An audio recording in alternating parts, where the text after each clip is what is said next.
आफिया बेटा, ये ले चाय पी ले। तू फिर वही कर रही है, मना किया है ना तुझे? अम्मी, आप तो जानती हैं ना, वहां लड़कियों के साथ सही बर्ताव नहीं होता, उनके साथ छेड़छाड़ होती है, बराबरी का हक नहीं मिलता। यहाँ तक कि प्रोफेसर्स भी ऐसे देखते हैं जैसे जैसे मानो कह रहे हो कि लड़की है, उतनी काबिल तो नहीं होगी। अरे आफिया, कॉलेज में तो होता ही है ये सब, और सिर्फ कॉलेज ही नहीं, हर जगह होता है। औरत और मर्द का ये फर्क खुदा ने बनाया है। नहीं अम्मी, खुदा ने मर्द और औरत बनाए, फर्क हमारी सोसाइटी ने बनाया। नज़मा, नज़मा, नज़मा दरवाजा खोल। अशफाक, तुम्हें मना किया ना यहाँ आने के लिए? शौहर हूँ तेरा, और ये घर मेरा भी है। आपका नहीं, मेरे अब्बू का। देख, तू तो मेरे मुंह लग मत। क्या चाहिए तुम्हें अशफाक? अरे अपनी बीवी चाहिए। चलो तुम दोनों मेरे साथ, मैंने रजिया को मना लिया है, तुम दोनों अब मेरे साथ मेरे घर पे ही रहोगी। चलो। तुम्हारी दूसरी बीवी और बच्चों के साथ? क्यों? ताकि मेरे पीछे से तुम मेरे इस घर को बेच सको? देखो अशफाक, मैंने कभी तुम्हें अपना शौहर माना ही नहीं है। अरे तेरे मानने से क्या होता है, निकाह हुआ है हमारा। मैं इस निकाह को भी नहीं मानती। चलना पड़ेगा तेरे को मेरे साथ। चल चल चल। मुझे हाथ छोड़िए मेरी अम्मी का, वरना मैं पुलिस कंप्लेन कर दूंगी। तो तू अब मुझे पुलिस की धमकी देगी? अगर तू मेरे सगी भाई की बेटी ना होती ना, तो कब ना चुका होता तुझे। तुम लोग चाहे मानो या ना मानो, लेकिन दुनिया मानती है कि मैं तेरा शौहर हूं और इस आफिया का सौतेला बाप। और 3 बेटियां हैं मेरी, और मैं नहीं चाहता हूं इस आफिया के चाल चलन की वजह से उनके निकाह में दिक्कत आए। संभाल के रख अपनी बेटी को, और इसको कोई हॉस्टल भेजने की जरूरत नहीं है।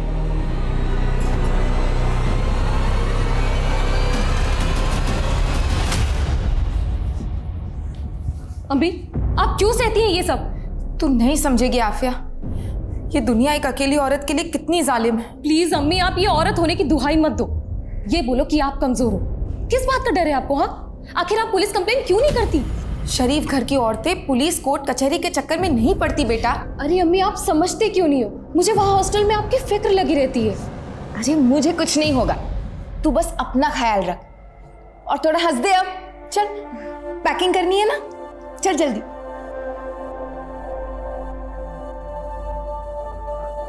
ये ले आफिया, कुछ पैसे रख ले। अम्मी, मैं मैनेज कर लूंगी, एंड आई नो यहाँ पर फैक्ट्री में आपको ज्यादा जरूरत पड़ेगी, और वैसे भी मैं वहाँ ट्यूशन पढ़ाती हूँ ना, उसके पैसे आने वाले, टेंशन मत लो। बहुत सयानी हो गई है तू, लेकिन मैं भी तेरी अम्मी हूँ, चुपचाप रख ले। और आफिया, ये देखना जरा, ये डॉक्टर है, बहुत पैसे कमाता है। अम्मी, आप तो चाहती थी ना कि मेरा निकाह ना हो अभी। आप चाहती थी कि मैं पढ़ाई करूं। तेरी इस अम्मी ने बहुत गलतियां की हैं, और मैं नहीं चाहती इन गलतियों का असर तेरी जिंदगी पर पड़े। तू बस निकाह कर ले, इससे मेरे कलेजे को सुकून मिलेगा। अम्मी, मैं निकाह करूंगी, जरूर करूंगी, लेकिन किसी के डर से नहीं, अपनी मर्जी से, अपनी खुशी से।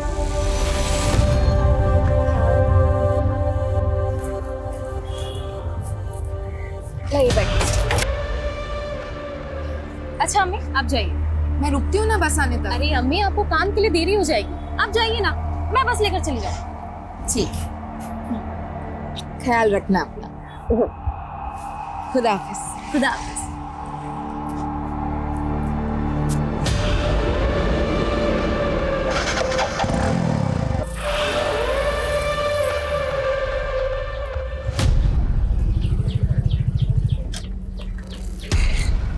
आफिया, क्या बिना मिलाई जा रही हो? नहीं, ऐसी कोई बात नहीं है।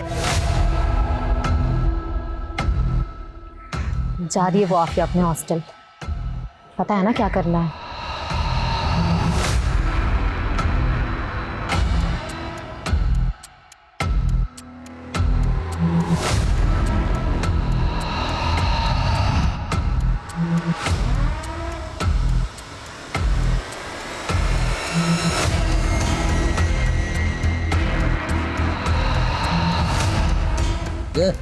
एक चाय देना।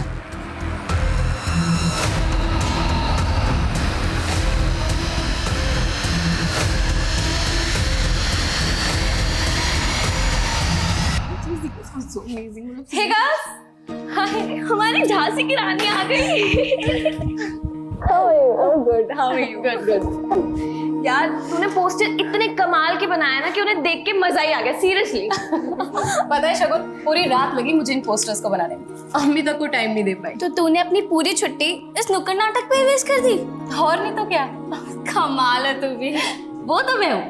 अच्छा लिसन, अभी मैं चली फ्रेशन अप होने, तुम लोग अपने गॉसिप कंटिन्यू करो। हाँ तुम्हें जरूरत भी है, जाओ। चल चल।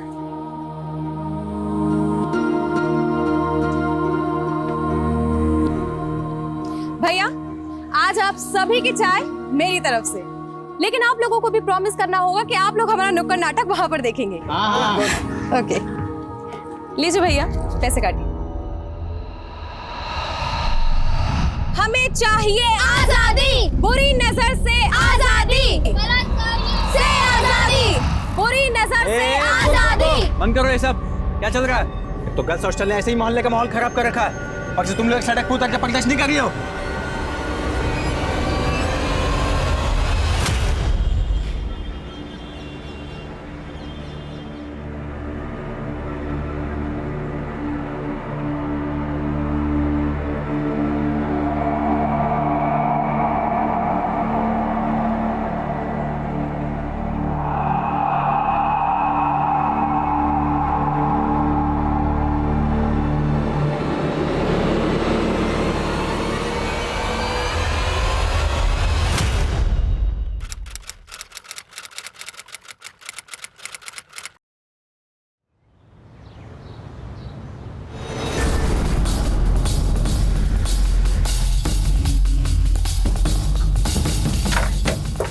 जय सर, आप यहाँ आपको इस वक्त ड्यूटी ज्वाइन नहीं करनी चाहिए थी। विनय, ड्यूटी फर्स्ट, काम है तो करना पड़ेगा ना। सर इस तरफ।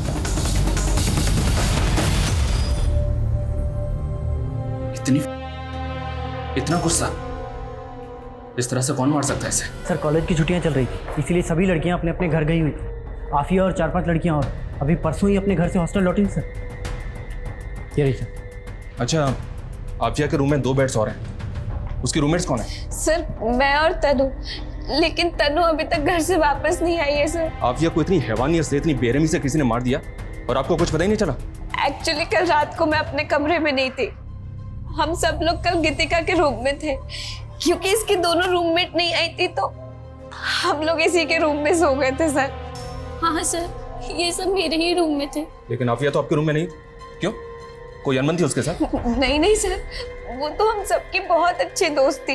मैंने कल उसे बोला भी था कि तू भी हमारे साथ चल, लेकिन उसने कहा कि उसे पढ़ाई करनी है। तू अभी तक पढ़ रही है, चलना गीतिका के रूम में।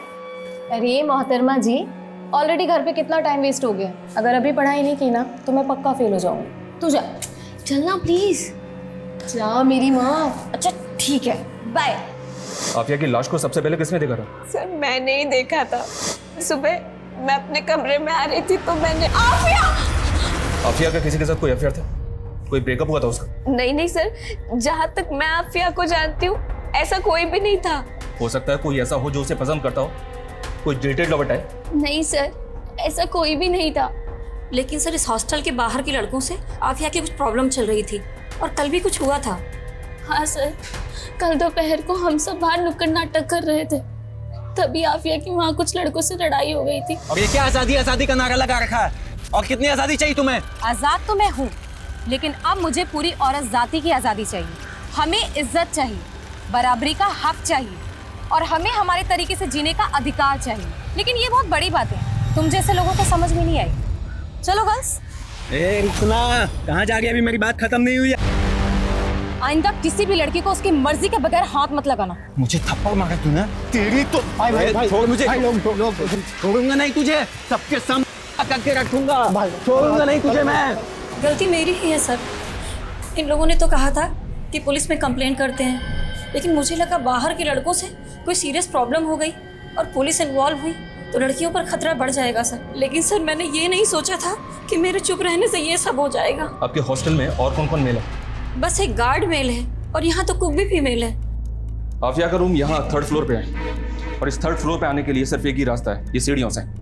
एक काम करो, उस सिक्योरिटी गार्ड को भी अपनी कस्टडी में लो और वो लड़के जिनके साथ आफिया का झगड़ा हुआ था। Okay sir.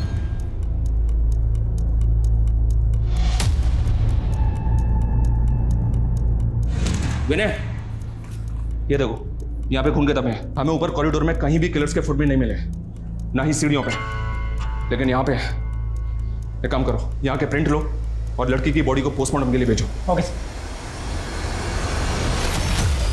तुम दोनों का झगड़ा हुआ था ना आफिया के साथ, उस करके घुमाने की धमकी दी थी ना तुमने? सर वो मैंने बस गुस्से में बोल दिया था सर, बस गुस्से में बोल दिया था, वो फालतू की नारेबाजी कर रही थी बहुत। बड़े समाज सुधारक बनते हो ना तुम दोनों, हाँ? विनय, इन दोनों समाज सुधारकों की अच्छी तरह से खाल खींचो। सर हमने गार्ड और उन लड़कों की हैंडराइटिंग को नोट पर लिखी हैंडराइटिंग से मैच किया है। सर मैच नहीं हो रही है और आफिया की पोस्टमार्टम रिपोर्ट भी आ गई है सर।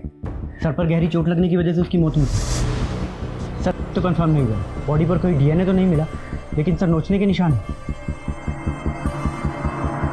हमारी पार्टी माइनॉरिटीज के वेलफेयर के लिए काम करती है, यही एजेंडा है हमारा, इसलिए हमारी इस बच्ची को न्याय मिलना ही चाहिए।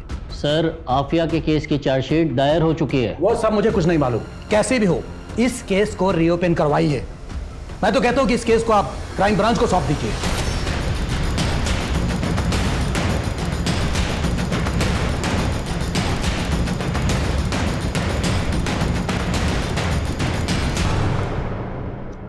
सर इस केस में इन्वेस्टिगेशन करने जैसा कुछ है नहीं, आपको भी पता है ये सिर्फ एक पॉलिटिकल स्टंट है, लोगों को बहकाने के लिए किया जा रहा है। जानता हूँ जिंदल, लेकिन ऊपर से ऑर्डर्स है, इन्वेस्टिगेशन तो करनी पड़ेगी। कैंसर सर ये केस ऑलमोस्ट सॉल्व हो गया है, चार्जशीट भी दायर हो चुकी है और आप कह रहे हैं कि इन्वेस्टिगेशन फिर से क्राइम ब्रांच करेगा। एनीवेज, हमने इस केस में संतोष को अरेस्ट किया, ये बात तो आपको पता ही होगी। लेकिन किस बिना पे अरेस्ट किया था? ना तो संतोष की मां मानने को तैयार है, ना आफिया की मां मानने को तैयार है। मीडिया 50 सवाल ऊपर से खड़े कर रहा है कि जो आदमी ठीक से चल फिर नहीं सकता वो गर्ल्स हॉस्टल के 3rd फ्लोर पर बालकनी से कैसे जा सकता है? आशुतोष, कहीं ऐसा तो नहीं है कि तुमसे तुम्हारी टीम से कहीं कोई गलती हुई है? मैंने सुना है कि उस दरमियान तुम किसी ट्रेजेडी से भी गुजर रहे थे। जी हाँ सर, लेकिन मेरी पर्सनल ट्रेजेडी का मेरी इन्वेस्टिगेशन के साथ क्या लेना देना? For me duty is first, I have tried my level best. मैंने ना तो इस केस में कोई कोताही बरती है और ना ही इस केस को रफा दफा करने की कोशिश की है। मेरे खबरों ने मुझे इन्फॉर्मेशन दी थी संतोष के बारे में कि वो एक हिस्ट्री शीटर भी है, और सर आफिया की मौत के बाद भी ये संतोष हॉस्टल के बाहर एक चाय की दुकान पर बैठकर चाय पी रहा था, उसकी मौत की न्यूज़ देख रहा था, और जब पुलिस वहाँ से चली गई तो ये भी वहाँ से चला गया। आफिया को इतनी बुरी तरह से मारा पीटा गया, आफिया की माँ मीडिया में बार बार कह रही है कि उसके साथ हुआ, लेकिन आपकी रिपोर्ट में का कोई जिक्र ही नहीं है। आपकी रिपोर्ट कहती है कि आफिया के साथ रेप हुआ ही नहीं है। सर आफिया की माँ लोगों की कही सुनी बातों में आ रही है। आफिया की बॉडी पर कपड़े नहीं थे, किसी को भी ऐसा लगेगा, लेकिन पोस्टमार्टम रिपोर्ट नहीं आया था। किलर ने आफिया को प्रेशर से मारा था सर, आई एम श्योर। वो चोरी के लिए वहाँ आया होगा, आफिया के साथ झड़प हुई और उसने आफिया की जान ले ली। अगर कोई सिर्फ चोरी के मकसद से वहाँ गया था तो उसने इतनी हैवानियत क्यों दिखाई? Please explain me. संतोष ने खुद कबूल किया कि मर्डर उसी ने किया। ये देखिए, ये उसकी स्टेटमेंट है। आशुतोष, सस्पेक्ट से स्टेटमेंट कैसे ली जाती है कि मैं भी अच्छी तरह से जानता हूं। किसी को इतना मारोगे, कुटोगे तो हाँ बोलेगा ही ना। सर आपको जैसा लग रहा है वैसा बिल्कुल भी नहीं है। आफिया को चोरी के सिलबट्टे से मारा गया था। एक औरत ने संतोष को वो सिलबट्टा चोरी करते हुए देखा भी था। सारे सर्कमस्टेंशियल एविडेंस संतोष की तरफ ही इशारा कर रहे थे सर, बिलीव मी। लेकिन आफिया की बॉडी के पास एक नोट मिला है, उसकी बॉडी पे लिखा हुआ भी मिला है, दिलकश जवानी। ये तो किसी जिल्टेड लवर की ओर इशारा कर रहा है। जी हाँ सर, हमको भी ऐसे ही लग रहा था। हालांकि संतोष का कोई पास नहीं मिला हमें, लेकिन सर हो सकता है एक तरफा प्यार हो। Anyway, thank you so much. जय हिंद सर। जय हिंद। अभिषेक, संतोष को गर्ल्स हॉस्टल लेकर आओ। सर सर उस घटना के बाद तो पुरानी वार्डन को अपना इस्तीफा देना पड़ा था, और पिछले 2 सालों से मैं ही यही की वार्डन हूँ सर। अच्छा ये बात बताइए।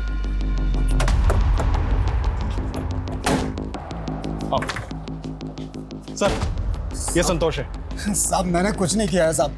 तू स्टेटमेंट दे चुका है अपना पहले ही। साहब उन लोगों ने बहुत मारा था साहब, सच बोल रहा हूँ साहब, मैंने कुछ नहीं किया। ठीक है, रोना बंद कर। इधर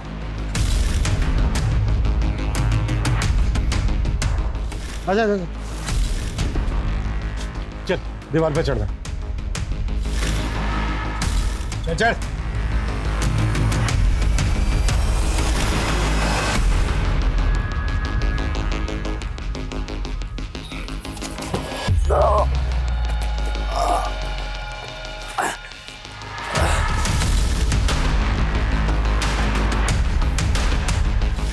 संतोष, इस बोरी को घसीटते हुए वॉशरूम तक लेकर जाए।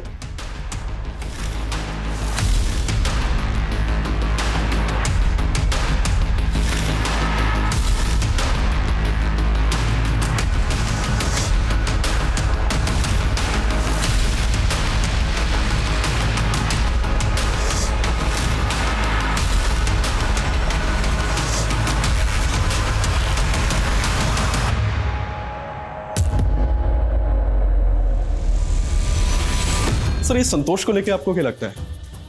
देखते हैं। अच्छा, संतोष के अलावा इस केस में और किस किस पे शक था? सर, एक कार्तिक और सुनील। सर, ये दोनों अक्सर हॉस्टल के बाहर नेतागिरी झाड़ा करते थे और आफिया के साथ इनका झगड़ा भी हुआ था। और ये हॉस्टल का सिक्योरिटी गार्ड। इन सबको बुलाओ। ये कोई रैंडम क्राइम नहीं हो सकता। जिस किसी ने भी ये किया है वो आफिया पे नजर रखता होगा, उसको फॉलो करता होगा, उसने पूरी रेकी की होगी, तभी उसको पता चला होगा कि सारी लड़कियां एक ही कमरे में। इस केस से जितने लोग भी जुड़े सबको बुलाओ। सर 2 साल पुरानी बात के लिए आपने मुझे यहाँ क्यों बुलाया? मेरे हस्बैंड और मेरे इन-लॉज को ये सब बिल्कुल नहीं पसंद। 2 साल पहले तुम्हारी रूममेट की जान गई। हमें पता चला है कि वो तुम्हारी बहुत अच्छी दोस्त भी थी। आई एम श्योर तुम भी यही चाहती होगी कि तुम्हारी दोस्त को इंसाफ मिले। हम बस तुमसे ये जानना चाहते हैं कि उस दिन किस किस वक्त पर क्या क्या हुआ था। मैं आपको एग्जैक्ट टाइम तो नहीं बता सकती, लेकिन उस दिन क्या क्या हुआ मैं वो बता सकती हूँ। एक दिन पहले ही आफिया नागपुर से पुणे आई थी। सर, हम लोग अगले दिन कॉलेज गए। हॉस्टल के बाहर हम लोगों ने नुक्कड़ नाटक किया। वहाँ हमारा 2 लड़कों से झगड़ा हो गया था, जो हम पहले ही बता चुके हैं। सर, हम उसी रात गीतिका के रूम में चले गए थे पार्टी करने के लिए। हमारी आँख लग गई और हम वहीं सो गए।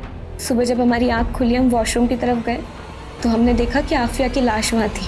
इससे ज़्यादा हम और कुछ नहीं जानते सर। सर, क्या बताऊं क्या हुआ था।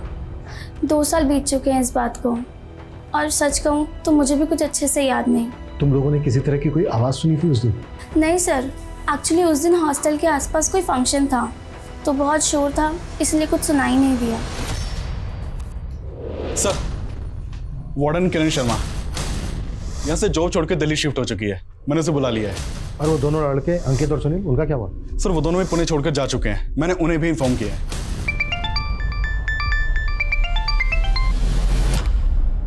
तुम्हारी वजह से मैं पंगे में फंसी हूँ। अब क्या चाहिए? क्यों फोन किया है?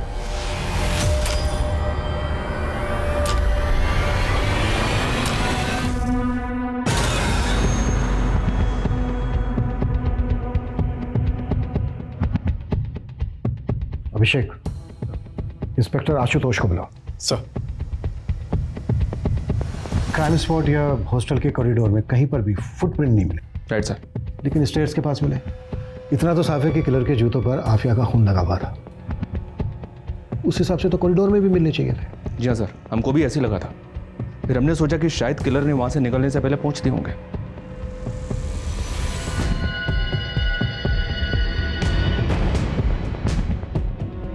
किलर ने अगर खुद अपने फुटप्रिंट साफ किए होंगे तो हल्के से रह जाते। जैसे कि देखो, ये रह गए। किलर के पास इतना टाइम तो होगा नहीं कि वो अच्छे से साफ कर सके। आई एम श्योर इस केस में कम से कम 2 लोग इन्वॉल्व हैं, शायद एक बाहर वाला और एक अंदर वाला। अभिषेक, अपनी टीम के कुछ लोगों को बोलो कि हॉस्टल के बाहर अंडर कवर होकर रहें। हॉस्टल में क्या क्या होता है पूरी जानकारी इकट्ठा करें, और इस केस से जुड़े सभी लोगों के कॉल रिकॉर्ड्स, लोकेशंस और बाकी की डिटेल्स चाहिए मुझे। Right sir.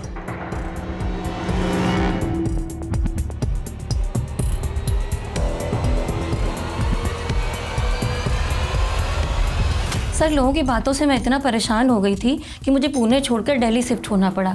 और उस दिन जो कुछ भी हुआ था मैं पहले ही सब कुछ बता चुकी हूँ। इसके अलावा मुझे कुछ भी नहीं पता। सर, उस वक्त अक्ल नहीं थी, इसलिए नेता वेता के चक्कर में लगे रहते थे। लेकिन अब बात समझ में आ गई कि जब घर में पैसे और नौकरी की बात होती है, कोई नेता हाथ थामने नहीं आता। सर, पहले ही हमारी बहुत बदनामी हो चुकी है। बीवी बच्चे वाले हैं सर हम। सर, बहुत मुश्किल से हमने फिर से अपनी ज़िंदगी शुरुआत की है। अब हमें बख्श दीजिए सर। हमें पुलिस वालों ने बहुत मारा साहब। हम तो बोल बोल कर थक गए थे कि हमने कुछ नहीं किया। वो तो माता रानी का शुक्र है कि आप लोगों ने उस राक्षस को पकड़ लिया, वरना तो हमें सूली पर चढ़ा देते। गरीब की सुनता ही कौन है। सर, कोई छोटा सा भी ऐसा क्लू नहीं मिल रहा है जिससे हम ये जान पाए कि इसमें किसी और की इन्वॉल्वमेंट है, पर हम कोशिश कर रहे हैं sir. I will keep you update sir. Abhishek sir, call records की क्या अपडेट है? सर, ये उन सबके ही मोबाइल रिकॉर्ड्स हैं। सर बाकी सब तो क्लीन है, एक बस गीतिका के मोबाइल पे नागपुर से कॉल आ रहे थे, वो भी आफिया के घर के पास के पीसीओ से। इससे क्या साबित होता है? हो सकता है उसकी कोई जान पहचान वाला हो सकता है सर, लेकिन गौर करने वाली बात यह है कि गीतिका को 2 साल पहले तक ये कॉल्स आ रहे थे और आफिया के मर्डर के बाद से गीतिका को ये फ़ोन कॉल आना बंद हो गए। और अब जब ये केस दोबारा से रीओपन हुआ है तो गीतिका को उसी पीसीओ से दोबारा फ़ोन आ रहे हैं। बुलाओ गीतिका को। सर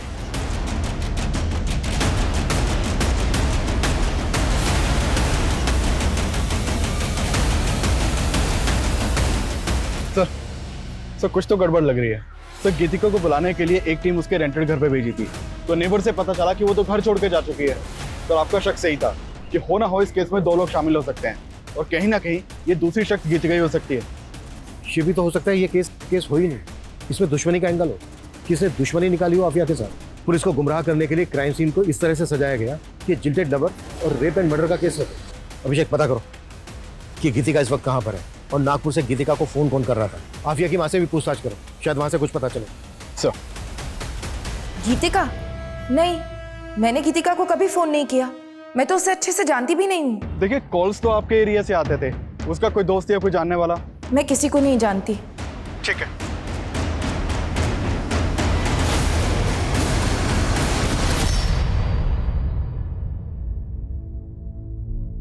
जी भाईजान, सबसे ज्यादा नंबर लाई है आपके आफिया। अखबार के दूसरे पन्ने पर उसका फोटो भी छपा है। हाँ, आगे जैसा आफिया चाहे। खुदा हाफिज। ये क्या अम्मी, आप अभी तक फोन पर लगे हो? अरे तूने खबर ही इतनी अच्छी दी है कि रिश्तेदारों तो क्या पूरी दुनिया को बताना चाहती हूँ कि आफिया मेरी बेटी लाखों में और मेरी अम्मी करोड़ों में। देखना अम्मी, ये तो शुरुआत है, धीरे धीरे मैं इतना नाम कमाऊंगी ना कि आपको वर्ल्ड फेमस कर दूंगी।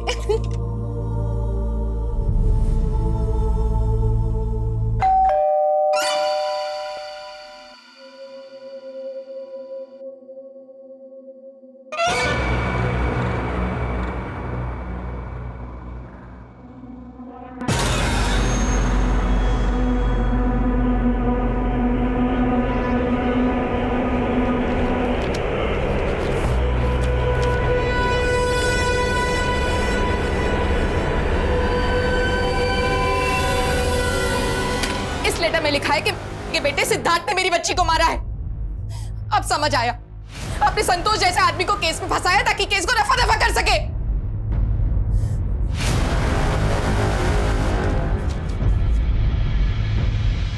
सर मैंने कहा ना आपसे, मैं किसी आफिया को नहीं जानता, बस न्यूज में देखा था 1-2 बार। हमने तुम्हारी 2 साल पहले की मोबाइल डिटेल्स निकलवाई थी। आफिया की फ्रेंड शगुन, जानते हो ना, बहुत बातचीत होती थी, दोनों में टच में थे, मिलना जुलना भी था। हाँ सर, मेरा सिद्धार्थ के साथ अफेयर चल रहा था।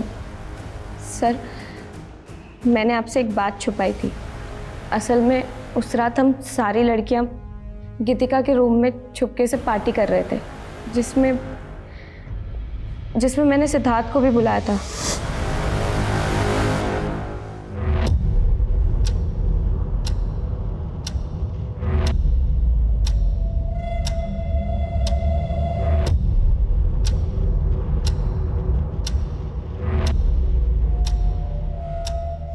हाँ सर, मैं वहाँ पर गया था, लेकिन 1 घंटे में वापस आ गया।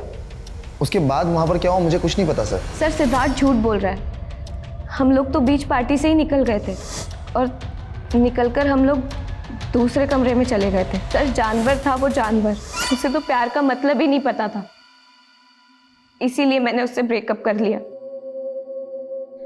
सर सिद्धार्थ वहाँ से गुस्से में निकला था और मैं रोते रोते उसी कमरे में सो गई। सर मैंने अगले दिन देखा तो आफिया की मौत हो चुकी थी। सर मैं दावे से कह रही हूँ, आफिया को सिद्धार्थ ने ही मारा है। वजह? सिद्धार्थ आफिया को क्यों मारेगा? लड़कियों के शरीर के साथ खिलवाड़ करना शौक है उसका। हाँ, लेकिन आफिया के साथ हुआ ही नहीं है। सर आफिया के साथ हुआ था, उसे देख के साफ साफ पता चल रहा था कि उसको हुआ था, लेकिन सर पुलिस वालों ने ये बात दबा दी थी। उस वक्त सब लोग यही बात कर रहे थे।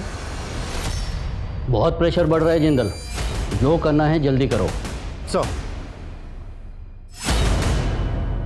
अपने खबरियों को बोलो कि वो सिद्धार्थ पे नजर रखे और साथ ही शगुन पे भी। सर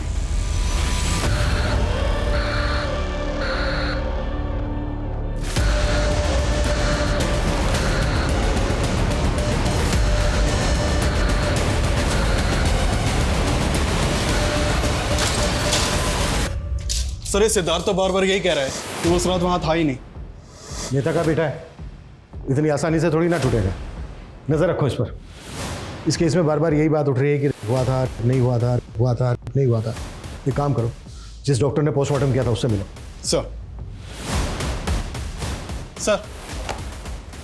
सर आफिया की बॉडी के ऊपर ब्रुटैलिटी के निशान थे, खरोंच, बाइट मार्क्स, लेकिन डॉक्टर का कहना है कि उसका नहीं हुआ था। अभिषेक, आफिया के स्केलेटन की दोबारा से जांच करवाओ, हो सकता है वहां से कुछ मिल जाए। कोर्ट उसके घर वालों से परमिशन लो। Yes sir.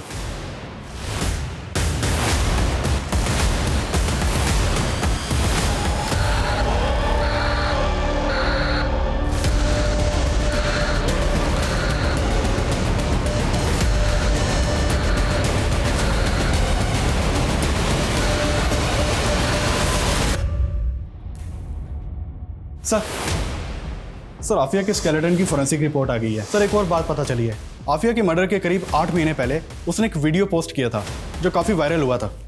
ये देखिए सर ये वीडियो आफिया के हॉस्टल का ही है। इसमें वॉशरूम में एक आदमी एक लड़की का वीडियो बना रहा है। सर एक और बात, हॉस्टल का सिक्योरिटी गार्ड जिसने हमसे ये बताया था कि इस कांड के 6 महीने के बाद उसने नौकरी छोड़ दी थी और वो अपने गाँव चला गया था। सर पता चला है कि वो पुणे में ही और बिजनेस कर रहा है। खबरियों ने बताया कि आफिया के मर्डर के बाद उसके पास काफ़ी पैसे आना लगा था। बुलाओ। सर हमें ये पैसे उस हॉस्टल की वार्डन किरण मैडम ने दिए थे। किरण मैडम शादीशुदा थी, लेकिन यहाँ अपने पति से अलग रहती थी और उनका अफेयर भी चल रहा था अनिल राठी के साथ में। वो हमेशा यहाँ आया जाया करता था और उसका आफिया के साथ में पंगा भी हुआ था। उसकी इतनी हिम्मत हुई कैसे? हर जगह मेरी बेइज्जती हो रही है। अरे तुम्हें ताका-झाकी करने की जरूरत क्या थी? और वीडियो बनाया क्यों? तुम्हारे चक्कर में मेरी भी जॉब जाएगी। आफिया प्लीज, अनिल से गलती हो गई और वो वीडियो सोशल मीडिया से हटा दो। और अगर कॉलेज कमेटी पूछे तो बोलना कि वीडियो बिल्कुल नकली था। सॉरी मैम, लेकिन मैं ऐसा बिल्कुल नहीं करूँगी। आफिया, बहुत तमाशा हुआ था साहब हॉस्टल कमेटी में। अनिल का आना जाना भी बंद करवा दिया था। कमेटी ने वार्डन मैडम को एक मौका दिया था, लेकिन उसके बाद भी अनिल अक्सर छुप छुप कर वहाँ आया करता था। उस रात भी आया था? पता नहीं साहब, हम सो गए थे। जब सुबह उठे तो देखा कि किरण मैडम वहाँ जूते के निशान साफ कर रही थी। और अब तो वार्डन मैडम ने अपने पति को छोड़कर अनिल से शादी भी कर ली है। हाँ, मैं किरण से मिलने जाता था, लेकिन उस रात नहीं गया था। तो फिर गार्ड को इतने पैसे क्यों दिए थे? सर गार्ड ने मुझे फुटप्रिंट साफ करते हुए देख लिया था। वो मुझे ब्लैकमेल कर रहा था और मुझे लगा कि रात में अनिल आया हो। आफिया को बहुत बेरहमी से मारा गया था और आपके और अनिल के पास तो मोटिव भी था, आफिया को तड़पा तड़पा के मारने का। सर सच में मैंने कुछ नहीं किया। लेकिन किरण का तो कहना है कि ये सारा किया धरा तेरा ही है। नहीं नहीं, उसे कुछ गलतफहमी हुई थी। मैंने ऐसा कुछ नहीं किया सर। अनिल ने तो एक्सेप्ट कर लिया है कि उसने आफिया को मारा था। क्या? सर मुझे उस समय लगा भी था, लेकिन अनिल ने मुझे यकीन दिला दिया कि आफिया के खून से उसका कोई लेना देना नहीं है। या तो इस अनिल ने वाकई में कुछ नहीं किया है, या फिर ये दोनों बहुत अच्छी एक्टिंग कर रहे हैं। सर नागपुर से शकील का फोन है। हेलो, ठीक है, मैं चेक करता हूँ। सर शकील बता रहा है कि जिस पीसीओ से गीतिका को फ़ोन किया जाता था उसके पास एक सीसीटीवी मिला है। उसने उन कॉल के टाइमिंग को सीसीटीवी की फुटेज के टाइमिंग से मैच किया तो उसमें एक औरत दिखाई दी है। सर शकील ने उसका वीडियो भेजा है, ये देखिए फुटेज। तुरंत नागपुर के लिए निकलो, पता करो ये औरत कौन है और इस औरत की फोटो आफिया की माँ नज़मा को भी दिखाओ। सर।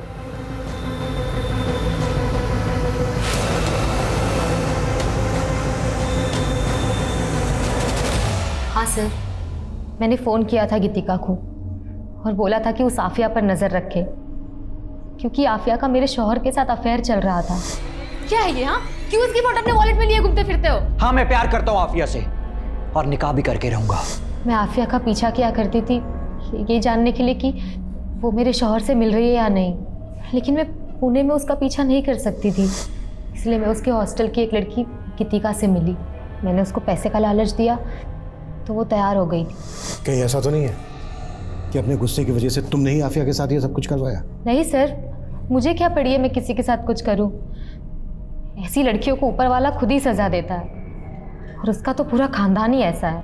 मतलब? सर उसके अम्मी को उसके अब्बू ने गुस्से में तलाक दे दिया था, फिर वापस आए बीवी के पास रोते हुए। अपने शौहर से वापस निकाह करने के लिए उसको पहले अपने देवर अशफाक से निकाह करना पड़ा, ताकि अशफाक नज़मा को तलाक दे और नज़मा फिर से अपने शौहर के साथ निकाह कर सके। जी, लेकिन उससे पहले उनको हार्ट अटैक आ गया और उनकी मौत हो गई।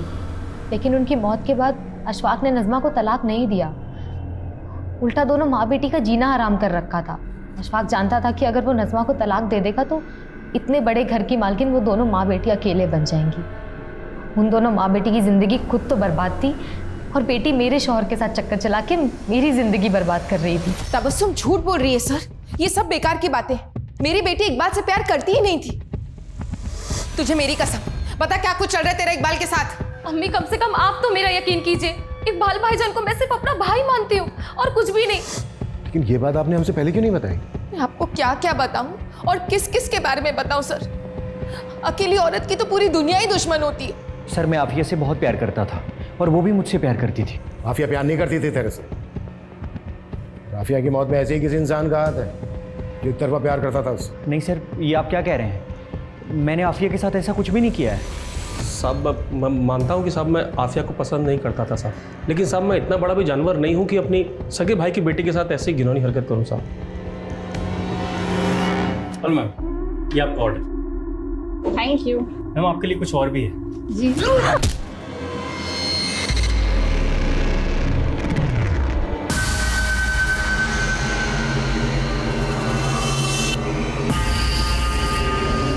नहीं सर, मेरा सिद्धांत के साथ कोई अफेयर नहीं है। वो मेरे ऊपर प्रेशर डाल रहा है कि मैं शादी के बाद भी उसके साथ फिजिकल रिलेशन बनाऊं। सर वो आज भी मुझे बहुत मारता है। तो तुम उसकी बात मानती क्यों? क्योंकि सर अगर मैंने ऐसा नहीं किया तो वो मेरे पति को जान से मार देगा। इसलिए तुमने सिद्धार्थ को फंसाना चाहा झूठ बोलकर, और नज़मा को भी वो लेटर तुमने ही लिखा था ना? हाँ सर, लेकिन सर मैं सिद्धांत को फंसा नहीं रही हूँ। उस जैसा जानवर ही एक लड़की का ऐसा हर्ष कर सकता है। सिद्धांत के अगेंस्ट केस करो, चुप बैठी रहोगे कुछ नहीं होगा, और अगर तुम सही पुलिस तुम्हारा साथ देगी। सर मैं पहले भी कह चुका आप लोग से, मैं वहाँ गया ज़रूर था, लेकिन फिर मैं वहाँ से निकल गया, और उसके बाद वहाँ पर क्या हुआ मुझे कुछ नहीं पता। इससे ज़्यादा सर मुझे कुछ नहीं कहना। अंकित और सुनील का झगड़ा था आफिया के साथ। इन दोनों के पास मोटिव बनता है। हो सकता है इन दोनों के कहने पर ही ये गार्ड ने काम किया हो, क्योंकि गार्ड अच्छी तरह से जानता था कि अनिल का भी झगड़ा था आफिया के साथ। अगर वो ये सब करेगा तो डाउट जो है अनिल पे जाएगा। सर ये कांड खुद अनिल भी तो कर सकता है, क्योंकि उसके पास सीधा मोटिव था। मोटिव तो तबस्सुम और इकबाल के पास भी था, और मोटिव अशफाक के पास भी था। हो सकता है अशफाक ने इस काम को अंजाम दिया, या फिर सिद्धार्थ, क्योंकि शगुन तो सीधा शक सिद्धार्थ के ऊपर जता रही है। ये भी तो हो सकता है कि इनमें से कोई ना हो, इस वारदात को किसी और ने अंजाम दिया। अभिषेक ये देखो, ये कुछ दिन पुराना न्यूज़पेपर है। सूरत में एक लड़की के साथ वारदात कुछ ऐसी हुई थी जैसी इस लड़की के साथ, लेकिन किसने किया ये अभी तक पता नहीं। सर आफिया का मर्डर भी इसी तरह से हुआ था, लेकिन आफिया का रेप नहीं हुआ था। अभिषेक इस केस में जो डिफरेंसेस हैं तो उस पर क्यों सोच रहे हो? जो चीज़ें कॉमन है उस पर आगे बढ़ते हैं ना। लेकिन सर अगर ये तुक्का फेल हो गया तो इस केस को बंद करने की नौबत आ सकती है। इसलिए तो रिस्क लेना भी बनता है। पिछले 5 साल के जितने भी रेप और मर्डर के केसेस हैं जिसमें इस तरह की समानता है, सबका डेटा निकालो।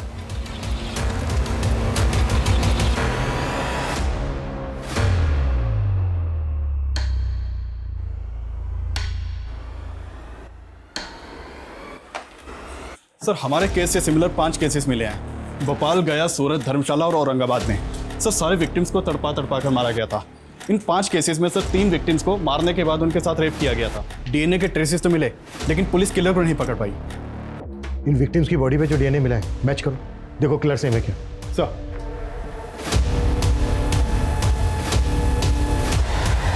बाय मम्मा। सर डीएनए रिपोर्ट आने में तो अभी टाइम लगेगा, और सर फिलहाल इन 5 लड़कियों में अभी तक कोई लिंक नहीं मिला है। अभिषेक लिंक है, याद है हॉस्टल की वो लड़की, क्या नाम था उसका? गीतिका। गीतिका ने कहा था कि उस रात हॉस्टल के आसपास कोई फंक्शन चल रहा था। ये देखो इन सारे केसेस में भी आसपास कोई ना कोई फंक्शन चल रहा था। अभिषेक पता करो इन सारे फंक्शंस में कोई आदमी कॉमन है क्या।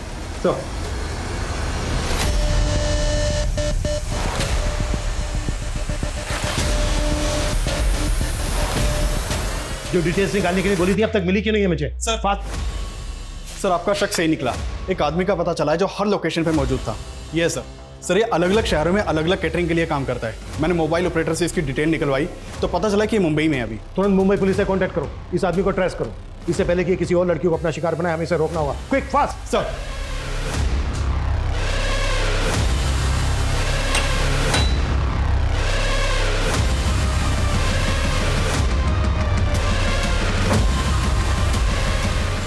मैडम आपका ऑर्डर। Thank you. एक मिनट मैम।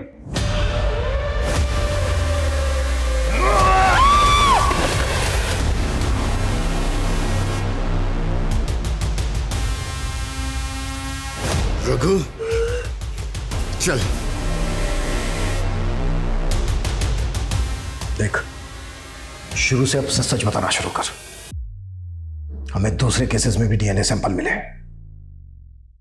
इसे छुपाने से कोई फायदा नहीं है। छुपाना? छुपाना कौन चाहता है सर? पहले पकड़ लेते, पहले बता देता। हाँ, मैंने उन सारी लड़कियों का खून करके उनके साथ प्यार किया। हेलो मैम, आपके लिए ऑर्डर। Thank you. खून देखकर मुझे बड़ा मजा आता है।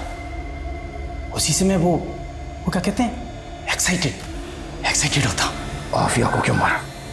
उसके ऊपर तो मेरी बहुत पहले से नजर थी, पसंद आ गई थी वो मुझे, तो सोचा मिल के आता हूँ।